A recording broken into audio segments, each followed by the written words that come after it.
জীবনে আপনি যদি এমন কিছু পেতে চান বা কিছু করতে চান যা আগে কেউ করেনি, তার জন্য কিসের প্রয়োজন? কেউ বলবে সংকল্পের প্রয়োজন। যদি দৃঢ় সংকল্প না থাকে তাহলে সমস্ত চেষ্টা বিফলে যাবে। কেউ বলবে সাহসের প্রয়োজন, কারণ যদি এমন কিছু করতে চান তাহলে অনেক বড় বড় বাধা সামনে আসতে পারে, তার সম্মুখীন হওয়ার জন্য সাহসের প্রয়োজন হয়। আর কেউ বলবে যে সংকল্প থাকুক বা সাহস, সব থেকে বেশি প্রয়োজন হলো অভিজ্ঞতাই। যদি অভিজ্ঞতা থাকে তাহলে বুঝতে পারবেন কোন কাজটা কিভাবে করা উচিত। আমি যদি সত্যি কথা বলি তাহলে বলবো এই তিনের সমন্বয় খুব প্রয়োজন: সংকল্প, সাহস এবং অভিজ্ঞতা। সংকল্প করুন যে আপনাকে ওই কাজটা করতে হবে, সামনে অগ্রসর হন, কর্ম করুন। আপনি যদি পরাজিত হয়ে যান তাহলে আপনি অভিজ্ঞতা অর্জন তো করবেনই, তারপর তার সাথেই সাহস জোগাতে হবে আর মনে সাহস নিয়ে সামনে এগিয়ে যেতে হবে। এই সংসারে এমন কোনো কাজ নেই যে আপনি করতে পারবেন না। আসুন আমার সাথে ভালোবেসে বলুন, রাধা রাধা। মানুষের জীবনে দুটি বড় মাপের সম্বল আছে। প্রথম হলো আশা। আশা, যেটা আমাদের সামনে পথ চলার প্রেরণা যোগায়। আশা যা আমাদের শক্তি প্রদান করে, সাহস যোগায়, আমাদের এটা বোঝায় যে এখন অনেক কিছু শুভ হওয়া বাকি আছে, ভয় পেও না। আর দ্বিতীয় হলো বিশ্বাস। জীবনে যখনই আমরা কাউকে বিশ্বাস করি তখন একটা বিশেষ মাপের শক্তি অনুভব করি। কখনো কখনো এই আশা হতাশায় পরিবর্তিত হয়ে যায়, আর বিশ্বাস বিশ্বাসঘাতকতায় পরিবর্তিত হয়। তখন কি করা যায়? তখন কি আপনি এটা বলবেন যে আশা করা অনুচিত, বিশ্বাসের অস্তিত্ব নেই? না, এটা কখনোই অনুচিত নয়। আপনি যদি কাউকে বিশ্বাস করেন আর সেই বিশ্বাস যদি সেই ব্যক্তি ভঙ্গ করে, তাহলেও এটা আপনার দোষ, কারণ আপনি সিদ্ধান্ত নিয়েছিলেন যে আপনি সেই ব্যক্তির ওপর বিশ্বাস করবেন। আপনার সিদ্ধান্তে দোষ ছিল, আপনার ভাগ্যে নয়। কিন্তু ধরুন এমন একটা পরিস্থিতি এলো, তখন কি করা উচিত? আশা করুন তাদের থেকে যারা আপনার থেকে বড়, আর বিশ্বাস করুন তাদের যারা আপনার সমতুল্য। আশা করতে হলে ঈশ্বরের কাছে করুন যে আমি জীবনে যা কিছুই করছি, যে কর্ম করছি, যাকে বিশ্বাস করছি, তারা আমার সাথে যেন কোনো অনুচিত না করেন। আমি শুধু এটাই আশা করব। আর বিশ্বাস অন্য কারোর উপর করার আগে নিজের উপর করুন, কারণ সত্যি বলতে আপনি নিজেকে কখনোই ঠকাবেন না, তাই না? আসুন আমার সাথে ভালোবেসে বলুন, রাধা রাধা। বেশিরভাগ মানুষ কথা বলে থাকেন যে সময় অত্যন্ত বলশালী, সময় হলো খুবই শক্তিশালী। সময়কে চোখে দেখা যায় না, কিন্তু আমাদের সমস্ত কিছু দেখিয়ে দিয়ে যায়। তাই এই সময়কে কিছুটা ভয় পাওয়া প্রয়োজন। চলুন, প্রত্যেকের ভাবনা আলাদা, প্রত্যেকের মানসিকতার পিছনে নিজস্ব অভিজ্ঞতা রয়েছে, তাকে আমি সম্মান করি। আর কোথাও না কোথাও এই কথাটা সত্যি। কিন্তু যে ব্যক্তি নিজের জীবনে বিকাশ ঘটাতে চান, তিনি যতই এই সময়কে ভয় পান না কেন, তাকে এই সময়কে বুঝতে চেষ্টা করতেই হবে। যদি আপনি সাফল্যের পথে অগ্রসর হতে চান তাহলে এই সময়কে বুঝুন, এর কথা বোঝার চেষ্টা করুন। এটা খুব আবশ্যক। দেখুন, আমরা সবাই জানি সময় আমাদের কাল, একদিন না একদিন সময় আমাদের অবশ্যই গ্রাস করবে। ততদিন এই সময়কে সম্মান করতে শিখুন। এটা কতটা শক্তিশালী সেটা বুঝতে চেষ্টা করুন, আর সময়ের সাথে তালে তাল মিলিয়ে চলতে চেষ্টা করুন। সময় নিজে থেকেই শুভ হয়ে উঠবে। আসুন আমার সাথে ভালোবেসে বলুন, রাধা রাধা। জন্ম এবং মৃত্যু, এই দুই হলো মানুষের জীবনের সবথেকে গুরুত্বপূর্ণ দুই মুহূর্ত। মানুষ যখন জন্ম নেয় তখন তার কাছে এই সংসার জন্মগ্রহণ করে, এবং এই সংসারে যে জ্ঞান আছে, পুণ্য আছে, পাপ আছে, উচিত অনুচিত আছে, সেই সব কিছু সে জানতে পারে। এবার যেই মুহূর্তে তার মৃত্যু হয়, তার কাছে এই সব কিছুরই মৃত্যু হয়ে যায়। এবার মানুষের যখন জন্ম হয়, এই শুভ দিনের প্রসন্নতার কারণে মিষ্টি বিতরণ করা হয়, উপহার বিতরণ করা হয়, সবাই তা গ্রহণ করেন। এবার মানুষ যখন মৃত্যু লাভ করেন, তখনও শ্রাদ্ধের কাজের সময়ও নানান মিষ্টি বিতরণ করা হয়, সবাই সেটাও গ্রহণ করেন। এবার এই মিষ্টি দ্বারা আমরা জীবনে মিষ্টি মুখ করি, কিন্তু আমাদের জীবনের সবথেকে গুরুত্বপূর্ণ এই মুহূর্ত, এই দুই দিনেই আমরা এটা গ্রহণ করতে পারি না। কখন গ্রহণ করতে পারি? যখন উচিত সময় আসে। আর উচিত সময় কখন আসে? জন্মদিন এবং মৃত্যুদিন, এই দুইয়ের মাঝের মুহূর্ত, জীবনকাল। এই জীবনকালেই আপনি মিষ্টি খেতে পারেন, সুস্বাদু ব্যঞ্জন খেতে পারেন, শ্রেষ্ঠ কর্ম করতে পারেন, পুণ্য করতে পারেন, এই সংসারকে প্রেরিত করতে পারেন। তাই এই জীবনকালকে ব্যর্থ হতে দেবেন না। এই সময় অত্যন্ত শ্রেষ্ঠ কর্ম করুন, মহান হয়ে উঠুন, আর আমার সাথে ভালোবেসে বলুন, রাধা রাধা। প্রেম অত্যন্ত পবিত্র অনুভূতি, শুদ্ধ অনুভূতি। কোনো অশুভ মানুষের হৃদয় পরিবর্তন করার ক্ষমতা রাখে, তাদের মনেও করুণা জাগ্রত করার ক্ষমতা রাখে। কিন্তু কিছু মানুষ এমন আছেন, কিছু পরিস্থিতি, কিছু মুহূর্ত এমন আসে যখন প্রেমে শান্ত থাকা যায় না। ভালোবেসে কিছু বোঝানোর জন্য আমি যুদ্ধ থেকে পালিয়েছিলাম। আমাকে যুদ্ধবিমুখ বলা হয়েছিল, কিন্তু তখনও যখন জরাসন্ধ বুঝতে পারল না, তখন ওকে দুটুকরো করে সমাপ্ত করতে হলো। প্রেমপূর্বক মৈত্রীর প্রস্তাব নিয়ে আমি হস্তিনাপুরে গিয়েছিলাম, কিন্তু যখন দুর্যোধনের অশুভ বুদ্ধি এটা বুঝতে পারল না, তখন আমাকে মহাভারত রচনা করতে হলো। ভালোবেসে এই সংসারের জন্য আমি বাঁশি বাজাই।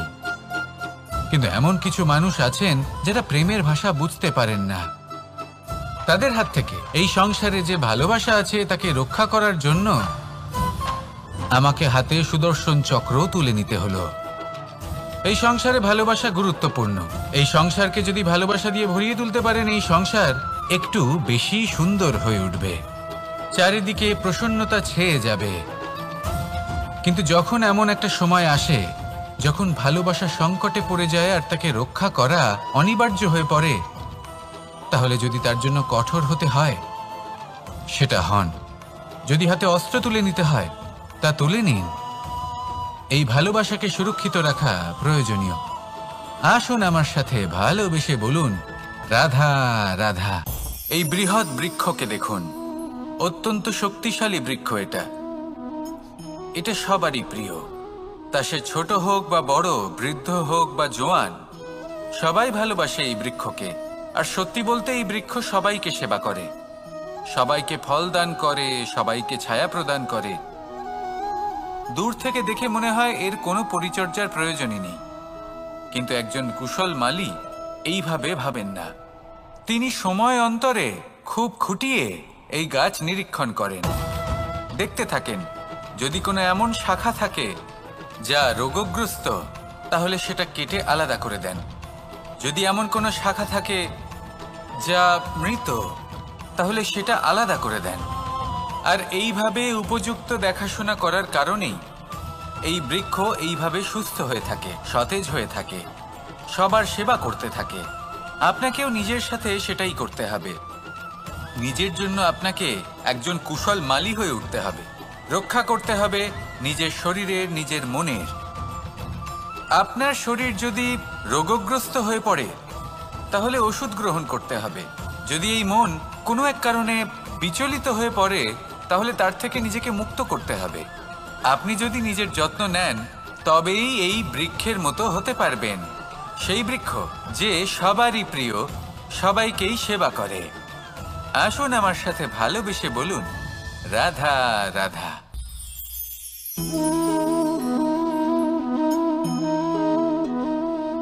ভোজনের দ্বারাই শরীর পুষ্টি লাভ করে। ছোটবেলা থেকে আজ পর্যন্ত যাই আপনার ভোজন হয়ে থাকুক, যাই আপনার আহার হয়ে থাকুক, সেই অনুসারেই আপনার শরীর গঠিত হয়েছে। এই ভোজন অত্যন্ত গুরুত্বপূর্ণ, সেই জন্য এর প্রত্যেক অংশকে বোঝা খুব আবশ্যক। প্রথম অংশ, যে আমরা কি গ্রহণ করছি, এই ভোজন কোন স্থান থেকে আসছে সেটা বুঝুন। দ্বিতীয় অংশ, ভোজন কে বানাচ্ছেন। এই ভোজন সর্বশ্রেষ্ঠ তখনই হয় যখন মাতার হাতে তৈরি করা ভোজন হয়। কিন্তু যদি মাতার তৈরি করা ভোজন আপনি প্রাপ্ত নাও করতে পারেন, তাহলে সেই ব্যক্তির ভোজন তৈরি করা উচিত যিনি সাত্ত্বিক। তৃতীয় অংশ, কোন স্থানে আপনি ভোজন গ্রহণ করছেন। যে স্থানে আপনি ভোজন গ্রহণ করছেন তা সাত্ত্বিক হওয়া উচিত। তাহলে অত্যন্ত গুরুত্বপূর্ণ। এবং চতুর্থ সবথেকে গুরুত্বপূর্ণ অংশ, তা হলো এই ভোজন আপনি যার দ্বারা প্রাপ্ত করেছেন, যেখান থেকে প্রাপ্ত করেছেন, যে স্থানে বসে আপনি ভোজন গ্রহণ করছেন তার প্রতি কৃতজ্ঞতা প্রকাশ করুন এবং ভোজন পূর্ণরূপে সমাপ্ত করুন। তবেই এই ভোজন আপনাকে সুখী জীবন দান করবে, সুস্থ শরীর দেবে, আর এই মন তা সুপ্রসন্ন হয়ে বলবে, রাধা রাধা। এই হলো বটগাছের একটা বীজ।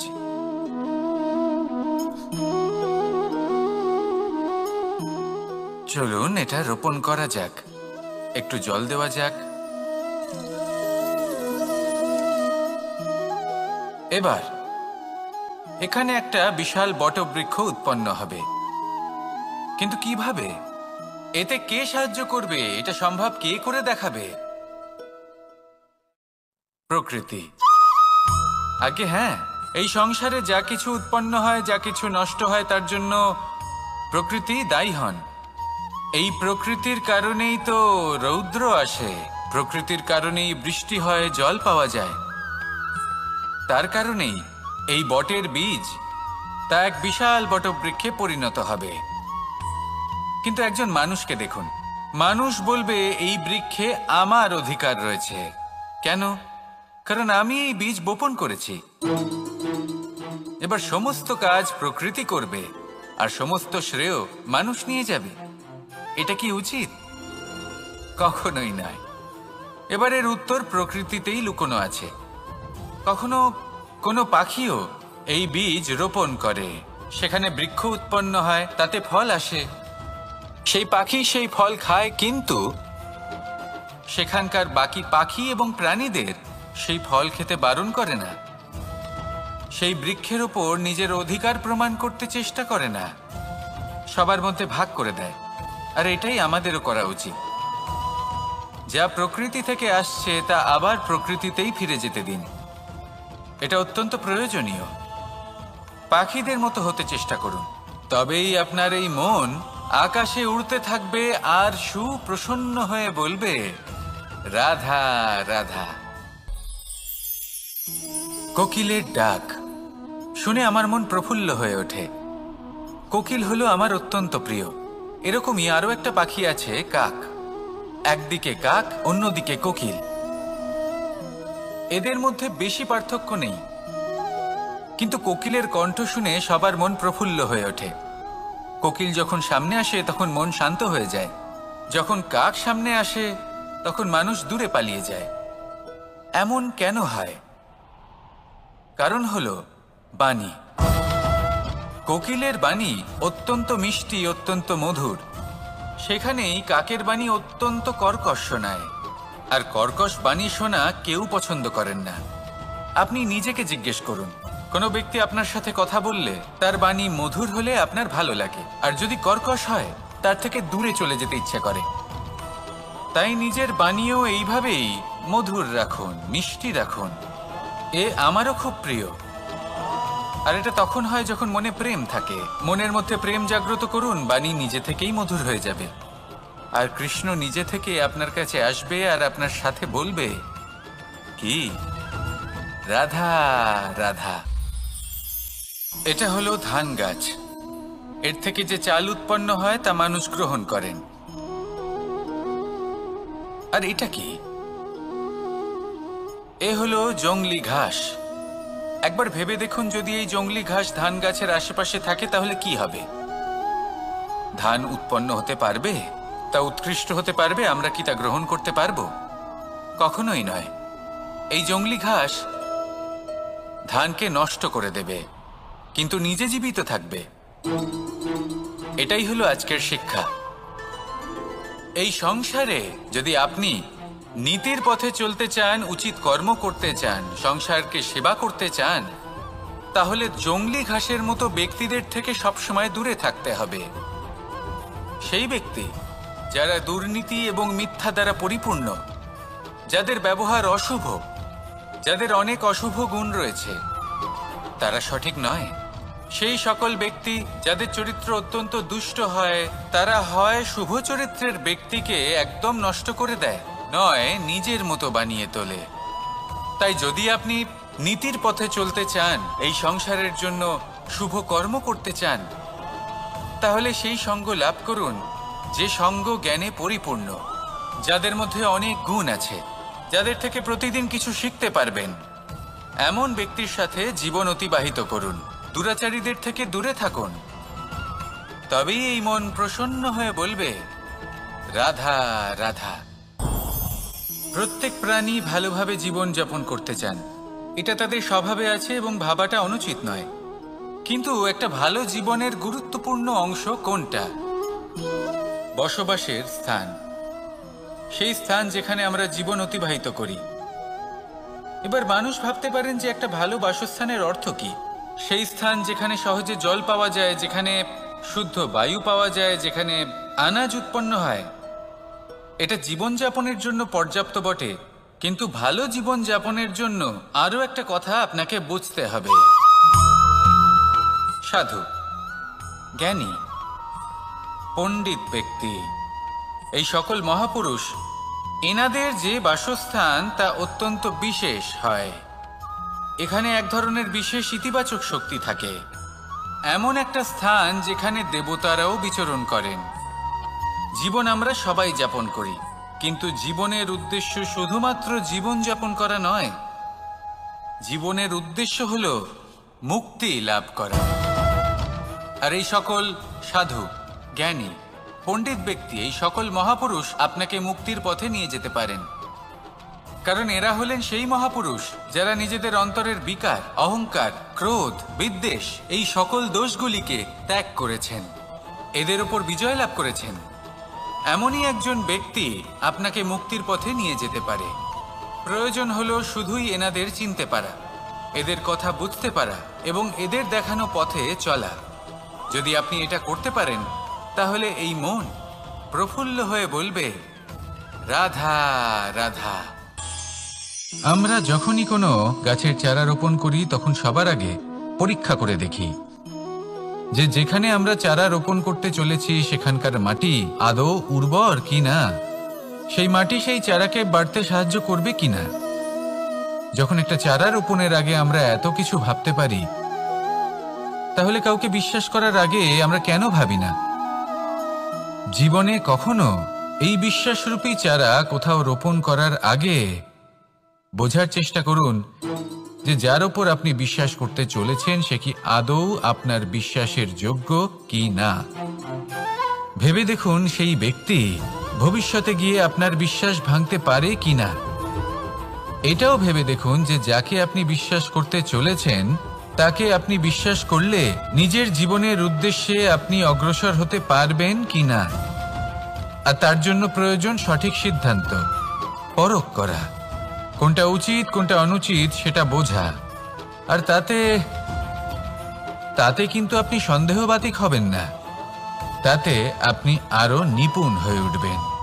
তাই যদি আপনি নিপুণ হয়ে উঠতে চান, তাহলে বোঝার চেষ্টা করুন, পরখ করে দেখুন, কোনটা উচিত কোনটা অনুচিত বুঝুন। আর বিশ্বাস তখনই করুন যখন আপনি 100% নিশ্চিত হবেন যে সে বিশ্বাসের যোগ্য।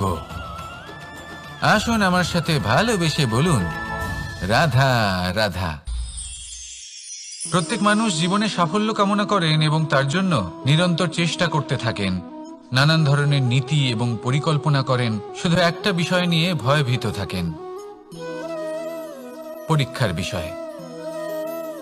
প্রত্যেক মানুষকে জীবনে পরীক্ষা দিতেই হয়, আর বিভিন্ন সময় পরীক্ষা দিতে হয়। এটাই হলো প্রকৃতির নিয়ম, আর সেটা আমরা বদলাতে পারবো না। এবার মানুষ ভাবে যে বারবার আমাকেই কেন পরখ করা হচ্ছে। তিনি ভীত হয়ে থাকেন, কারণ পরীক্ষার এই প্রক্রিয়া খুব একটা সহজ হয় না। এবার আমাকে একটা কথা বলুন, যদি আপনি সোনা বিক্রি করতে যান, তাহলে সেই সোনা যতই শুদ্ধ হোক না কেন, সামনে থাকা ব্যবসায়ী একবার অন্তত তাকে পরখ করে দেখে, তাই না? তবেই তো তার মূল্যটা জানা যায়। আমরাও হলাম সেই স্বর্ণের মতো, সময়ান্তরে আমাদেরকেও পরখ করা হবে। শুধু নিজেকে শ্রেষ্ঠ করে তুলুন, নিজেকে শুদ্ধ রাখুন। যদি শ্রেষ্ঠ এবং শুদ্ধ হন, তাহলে আর পরীক্ষার ভয় থাকবে না। আপনার মূল্য যা থাকার সেটাই থাকবে। আসুন আমার সাথে ভালোবেসে বলুন, রাধা রাধা। সাগর জলতত্ত্ব দ্বারা সমৃদ্ধ, এ হলো জন্মদাতাও আর জনকও। এই সাগরকে দেখে আমরা অনেক কিছু শিখতে পারি। এই সাগরকে বাইরে থেকে দেখলে মনে হবে ঢেউ কোলাহল সৃষ্টি করছে, কিন্তু যদি আপনি আস্তে আস্তে কিছুটা গভীরে যান তাহলে দেখবেন ঢেউগুলি শান্ত হয়ে গেছে। সেই একই সাগর তীরের কাছে অন্যরকম, গভীরে অন্যরকম। এবার সাগরের মাঝে এসে দাঁড়ান আর অনুমান করতে চেষ্টা করুন যে এটা কতটা গভীর। তাহলে দেখবেন এই কাজ অসম্ভব। আপনি সত্য কখনোই জানতে পারবেন না যতক্ষণ না সেই সাগরের তলদেশে পৌঁছচ্ছেন। এবার এই সাগরের মতোই হয় মানুষ। মানুষকে আপনি দূর থেকে বুঝতে পারবেন না, আপনাকে কাছে যেতেই হবে। একই দিনে আপনি পূর্ণরূপে কোনো মানুষকে জানতে পারবেন না, তার সাথে সময় কাটাতে হবে। প্রত্যেক মানুষ হলো আলাদা, ঠিক সাগরের মতো, যার নিজের আকার আছে, নিজস্বতা রয়েছে, গভীরতাও আছে। সেটা বোঝার সময় দিন, নয়তো কখনো কোনো মানুষকে বুঝতেই পারবেন না। আসুন আমার সাথে ভালোবেসে বলুন, রাধা রাধা। আমাদের এই জীবন, তাতে এই যে সময় চক্র, তা তিনটি ভাগে বিভক্ত। এক হলো অতীতকাল, ফেলে আসা অতীত, তারপরে আসে বর্তমান, এখনকার এই মুহূর্ত, আর তারপর আসে আগামীকাল অর্থাৎ ভবিষ্যৎ।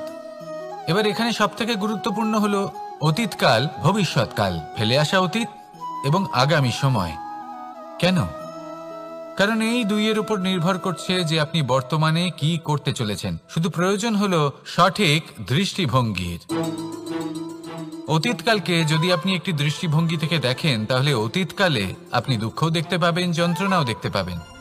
অন্য কোনো দৃষ্টিভঙ্গি থেকে দেখলে আপনি অতীতকাল থেকে শিক্ষাও লাভ করবেন। এবার এই শিক্ষা অনুসারেই বর্তমানে কর্ম করা উচিত। এবং যদি ভবিষ্যতের কথা বলি তাহলে বলবো, ভবিষ্যতের কথা ভেবে আপনি আজ অবশ্যই চিন্তিত হতে পারেন। অন্য একটি দৃষ্টিভঙ্গি থেকে দেখলে এই ভবিষ্যতেই আপনি একটি লক্ষ্য, একটি উদ্দেশ্য দেখতে পাবেন, যে আপনি কি করতে চান, কি লাভ করতে চান। এবার সেই অনুসারে বর্তমানে কর্ম করা উচিত, ভবিষ্যৎ এবং অতীতকাল অনুসারে। এভাবেই যদি জীবনে কর্ম করতে থাকেন, আপনার এই বর্তমানের দিনগুলো আপনি একটু নতুনভাবে বাঁচতে পারবেন। এভাবেই যদি জীবনে এগোতে থাকেন তাহলে আপনার জীবনে আনন্দের উদ্ভব হতে কেউ বাধা দিতে পারবে না। আসুন আমার সাথে ভালোবেসে বলুন, রাধা রাধা। যদি আপনি নিজের জীবনে প্রকৃত বন্ধু নির্বাচন করতে চান তাহলে তার আগে দর্পণ আর ছায়া, এই দুইয়ের বিশেষত্বর বিষয়ে জানাটা অত্যন্ত প্রয়োজনীয়। দর্পণ কি করে থাকে? যখনই আপনি দর্পণের দিকে তাকাবেন, ও শুধুমাত্র আপনাকে সত্যের সাথে অবগত করাবে, ও আপনাকে কখনো মিথ্যে বলবে না। সেখানেই যদি ছায়ার কথা বলি তাহলে দেখুন ছায়া কি করে, সব সময় আপনার সাথে থাকে, কখনো আপনার সঙ্গ ত্যাগ করে না। এবার আপনার জীবনে যদি এমন কোনো বন্ধু আসে যে সব সময় আপনাকে সত্য কথা বলবে, আপনার অপগুণের বিষয়ে যদি আপনাকে বলে কিন্তু তাও সে সত্যিই বলবে, তাহলে তার উদ্দেশ্য কিন্তু আপনাকে দুঃখ দেওয়া নয়, সে আপনার অজ্ঞানতা, আপনার ভ্রম দূর করতে চায়। যদি আপনি কোনো অনুচিত পথে চলতে থাকেন তাহলে সে আপনাকে বাধা দিতে চায়। আর যদি সেই মিত্রই ছায়া সঙ্গীর মতো হয়, সে কখনোই সুখ দুঃখে আপনার সঙ্গ ত্যাগ করবে না, তার উদ্দেশ্য হলো সবসময় আপনাকে রক্ষা করা। তাই এরকম দর্পণ বা ছায়ার মতো কোনো বন্ধু যদি আপনার জীবনে আসে তাহলে তাকে কোথাও যেতে দেবেন না, সে আপনার জীবনকে সুখময় করে তুলবে। আর যদি আপনার জীবনে উপস্থিত বন্ধু এমন না হয় তাহলে তাকে নিজের থেকে দূরে করে দেওয়াই বাঞ্ছনীয়। তাহলে দর্পণ আর ছায়ার মতো প্রকৃত এবং ভালো বন্ধুকে নিজের জীবনে স্থান দিন আর আমার সাথে ভালোবেসে বলুন, রাধা রাধা। জল হলো জীবনের আধার। যদি জল না থাকে এই সংসারের জীবনের কোনো অস্তিত্ব নেই। এই জল হলো শুদ্ধ, পবিত্র। কিন্তু যখন এই জল পরিবেশের সংস্পর্শে আসে তখন ধুলো, ময়লা, কাদা এবং অন্যান্য বস্তু দ্বারা এই জল পূর্ণরূপে দূষিত হয়ে যায়। এবার যদি এই জলের শুদ্ধিকরণ করতে হয় তাহলে আমরা এই জলকে অস্থির হতে দিই না, তাকে স্থিরভাবে রেখে দিই।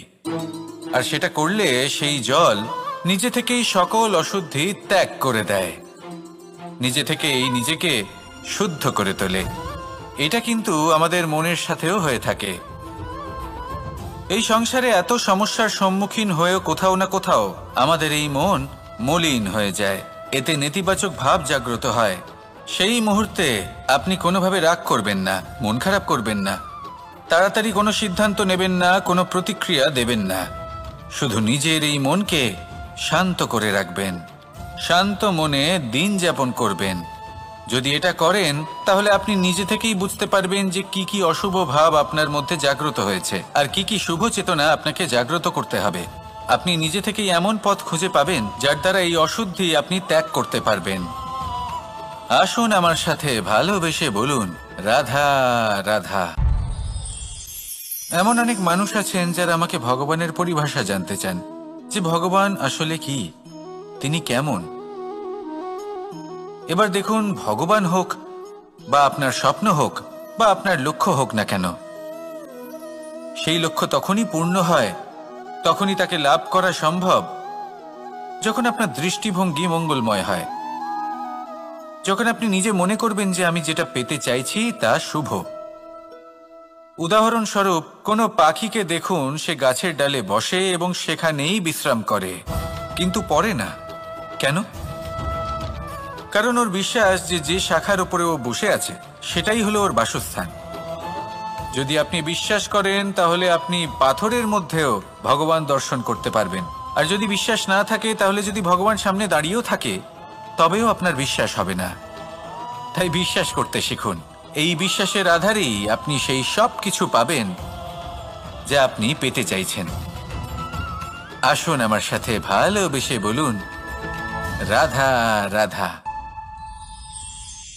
কেউ আমাকে মাখন চোর বলেন, কেউ বা আমাকে মুরলী মনোহর বলেন, কেউ আমাকে যুদ্ধবিমুখ বলেন, কেউ বা আমাকে সুদর্শনধারী বলেন, কিন্তু আমি আসলে কে?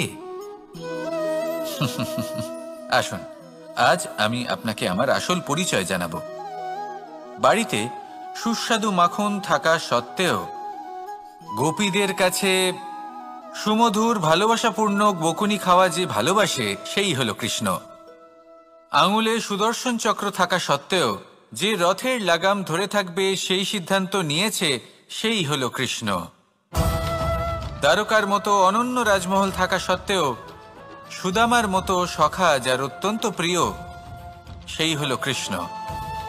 যদি আপনার মনে প্রেম থাকে, আপনি প্রেম বিতরণ করেন, সবাইকে ভালোবাসেন এবং ভালোবাসা রক্ষার খাতিরে শস্ত্র হাতে নিতেও আপনি সক্ষম থাকেন, তাহলে আপনি হলেন কৃষ্ণ। আসুন আমার সাথে ভালোবেসে বলুন, রাধা রাধা। আমাদের জীবনে 7 ধরনের সুখ আছে, আর সেগুলো লাভ করার জন্য আমরা অত্যন্ত প্রচেষ্টা করি। কিন্তু কোনো প্রচেষ্টা করার পূর্বে তা কিভাবে করব সেটা বোঝা খুব প্রয়োজন, আর সেখানেই আমরা ভুল করে থাকি। যে কাজটা আমাদের পরে করা উচিত সেটাই আমরা আগে করে বসি। আপনাকে স্পষ্ট করে বোঝাই, প্রত্যেক সুখের সাথে 2টি ক্রিয়া জড়িত থাকে। এবার যখন আমরা ধনের কথা বলি তখনও 2টি ক্রিয়া জুড়ে থাকে। প্রথম ক্রিয়া হলো ধন অর্জন করা, দ্বিতীয় ক্রিয়া হলো ধনের ব্যবহার করা। আর জীবনে ধনের ব্যবহার করার পূর্বে ধন কিভাবে অর্জন করতে হয় তা শেখা অত্যন্ত প্রয়োজনীয়। আমরা মন্দিরে যাই, ভগবানের আরাধনা করি, তার জন্য পুজো করি, ওনাকে প্রসন্ন করতে চাই, কিন্তু শ্রেষ্ঠ বক্তা হতে চান, এই সংসারের সামনে নিজের বক্তব্য রাখতে চান, তাহলে কথা বলার পূর্বে কথা শুনতে শিখুন। তবেই আপনি একজন শ্রেষ্ঠ বক্তা হয়ে উঠতে পারবেন। জীবনে সম্পর্ক স্থাপন করার আগে সম্পর্ক বজায় রাখতে শিখুন, তবেই আপনি একজন প্রকৃত সাথী হয়ে উঠবেন। জীবনে পরাজয় মানার পূর্বে বিজয়ী হওয়ার চেষ্টা কিভাবে করতে হয় সেটা শিখুন, তবেই আপনি একজন নিপুণ ব্যক্তি হয়ে উঠবেন। অন্তিম এবং সবথেকে গুরুত্বপূর্ণ কথা, জীবনে ভালোবাসা লাভ করার পূর্বে ভালোবাসা প্রদান করতে শিখুন, তবেই আপনি একজন প্রকৃত প্রেমী হয়ে উঠবেন। আসুন আমার সাথে ভালোবেসে বলুন, রাধা রাধা। ফলটা দেখছেন আপনি? এটা সেই ফল যেটা গাছের সবচেয়ে উঁচু ডালে পাওয়া যায়, কিন্তু যখন এটা খসে পড়ে তখন এটা আকাশের দিকে যায় না যা ওপরে আছে, সে যায় সেই ভূমির দিকে যে নিচ থেকে তার দিকে তাকিয়ে থাকে। কেন? কারণ এই ফলের নিজের উচ্চতার ধারণা মাটির থেকে নিজের দূরত্ব দেখে হয়। এই ব্যাপারটাই আমাদের মানুষের জন্যও খাটে। যদি আপনি সম্পন্ন হন, তাহলে তাদের সাহায্য অবশ্যই করবেন যাদের সামর্থ্য আপনার থেকে কম, যাদের সাহায্যের অত্যন্ত প্রয়োজন। আপনার সামর্থ্য বেশি কারণ তাদের আপনার থেকে সামর্থ্য কম। দেখুন, জীবনে আনন্দ শুধু বড় হওয়ায় নয়, বরং তাদের সাহায্য করেও আছে যারা কোনো কারণবশত আপনার থেকে নিচে রয়ে গেছেন। আর যখন একটা ফল এই কথাটা বুঝতে পারে, তখন আপনি নয় কেন? রাধা রাধা। সময় বড়ই বিচিত্র অনুভব দেয়। যখন অপেক্ষা করছেন তখন অনেক লম্বা হয়ে যায়। প্রতিটা মুহূর্ত একটা গোটা দিনের মতো মনে হয়। ঠিক সেইভাবেই যদি কোথাও যেতে দেরি হয়, তখন সময় দৌড়তে থাকে। প্রসন্নতায় বয়ে যায় আর নিরাশায় থমকে যায়। আপনদের সাথে থাকলে সময়ের খেয়ালই থাকে না। শত্রুদের সাথে থাকলে সেই সময়ই খারাপ হয়ে যায়। কিন্তু এটাই কি সত্যি বাস্তব? না, সময় তো সময়ই হয়, নিজের গতিতেই চলে সে। শুধু সেই গতির আভাস আমাদের মানসিক অবস্থা অনুযায়ী বদলে যেতে থাকে। তাই এই সমস্যা সময়ের নয়, আমাদের মানসিকতা। তাই নিজেকে খুশি রাখুন, অন্যদেরও খুশি রাখুন। আগের সমস্ত ঘটনা ভুলে যান আর একটা উজ্জ্বল ভবিষ্যতের দিকে অগ্রসর হন। সময় সবসময় ভালোই লাগবে। প্রেম করুন সবার সাথে, সময় সবসময় সুখেই কাটবে। রাধা রাধা। অগ্নি জীবনে খুব মহত্বপূর্ণ হয়। এই অগ্নি, এই অগ্নি উজ্জ্বলতা হয়ে আমাদের জীবিত রাখে। কিন্তু ভাবুন, যদি এই উজ্জ্বলতা ক্রোধের অগ্নি হয়ে দিকভ্রষ্ট হয়, তাহলে কি হবে? একটা ছোট পাতা দিয়ে শুরু করে গোটা বনকে ছারখার করে দিতে পারে। ঠিক সেরকমই মানুষের ক্রোধের আগুনও অন্যদের তো ভস্ম করেই, কিন্তু তার পূর্বে স্বয়ং নিজেকেই ভস্ম করে দেয়। তাহলে কি করা যায়? কি করে নিয়ন্ত্রণ করা যায় তাকে? উত্তর হলো, তাতে জল ঢেলে দিয়ে, জলের মতো বইতে দিন নাকি। ঠিক সেইভাবে যেমন সূর্য নিজের অগ্নিকে তেজ বানিয়ে আপনার কাছে পৌঁছে দেয়। এটাই পার্থক্য সূর্যের অগ্নি আর ক্রোধের অগ্নির মধ্যে। সূর্যের অগ্নি বিচ্ছুরিত হয়ে প্রতিফলিত হয়ে আসে, আর সেই জন্যই তাকে তেজ বলা হয়। অন্যদিকে আমাদের ক্রোধের আগুনের কোনো সীমাই থাকে না। তাহলে নিজের অন্তরের শক্তিকে ক্রোধের আগুন বানিয়ে জ্বালাতে চান, নাকি উজ্জ্বলতা বানিয়ে বিস্তারিত করতে চান? সিদ্ধান্ত আপনার। রাধা রাধা। এই সংসার অনেকটাই বড়, আর আমরা তার কাছে অত্যন্ত নগণ্য। এই সংসারে এমন অনেক মানুষ পাওয়া যায় যারা বোঝান যে এই সংসারটা কতটা বড়, কতটা অদ্ভুত, কতটা সুন্দর। আর এই সংসার রচনা করে পরমেশ্বর কত মহান এক কাজ করেছেন। কিন্তু আপনি এই জীবনে মাত্র কয়েকজন মানুষকেই পাবেন যারা আপনাকে এটা বলবেন যে এই সংসারে আপনি কতটা গুরুত্বপূর্ণ, আপনি কতটা অদ্ভুত। যদি আপনি তাদের সাথে থাকেন, তাহলে তারা নতুন কিছু সৃষ্টি করতে পারেন, এই সংসারকে আরো কতটা পবিত্র করতে পারেন। তাই এই সংসারকে গুরুত্ব না দিয়ে সেই মুষ্টিমেয় কিছু মানুষকে গুরুত্ব দিন, কারণ তারাই হলো আপনার আপনজন, আর তারাই আপনাকে সঠিক পথে চালিত করবে। মানুষকে তো বর্ষার স্রোতও বয়ে নিয়ে যেতে পারে, তাকে সাগরও ডুবিয়ে দিতে পারে, কিন্তু গঙ্গা জল সবচেয়ে বেশি শুদ্ধ, কারণ তার কয়েক ফোঁটা মানুষকে মুক্ত করে দেয়। রাধা রাধা। এ হলো একটা পাতলা সুতো। ভাবছি যদি এটা দিয়ে আমি পোশাক বানাই তাহলে নিজের জন্য কত সুন্দর একটা পোশাক বানাতে পারবো। কিন্তু যদি এটা আমি, চিন্তা করবেন না,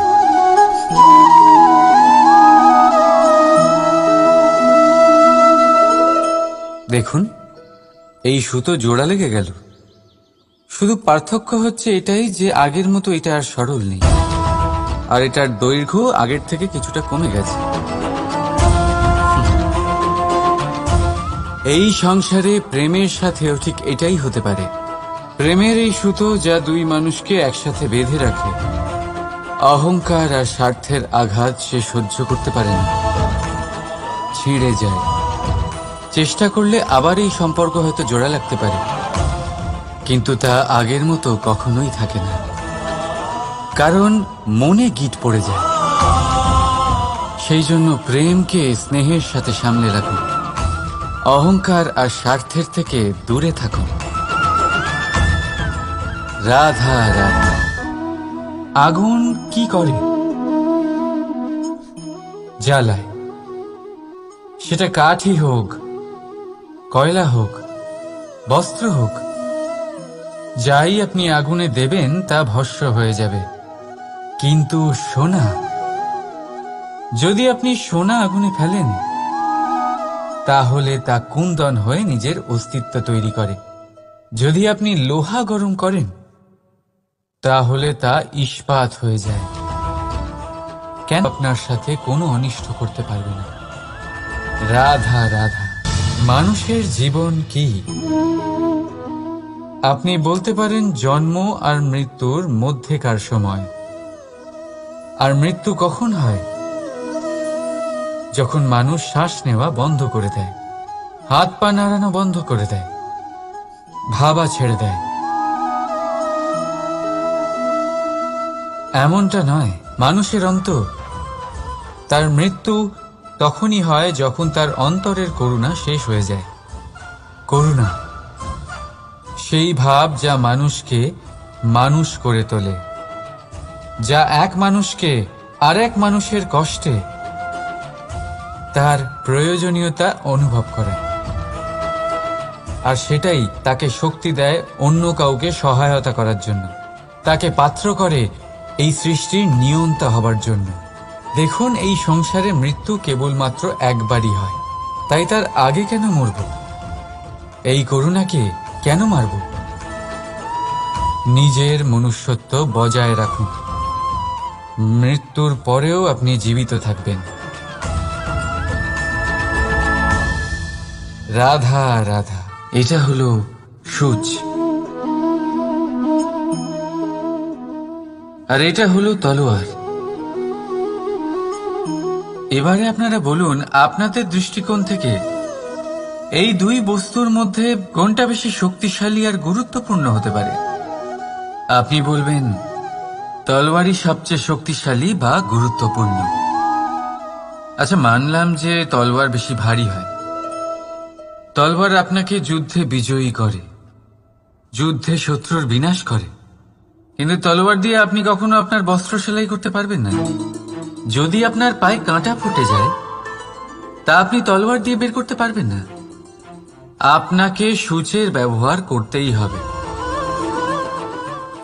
এবারে বলুন, তলোয়ার পেয়ে যাওয়ার পরে এইভাবে সূচকে হারিয়ে ফেলা কি ঠিক হবে?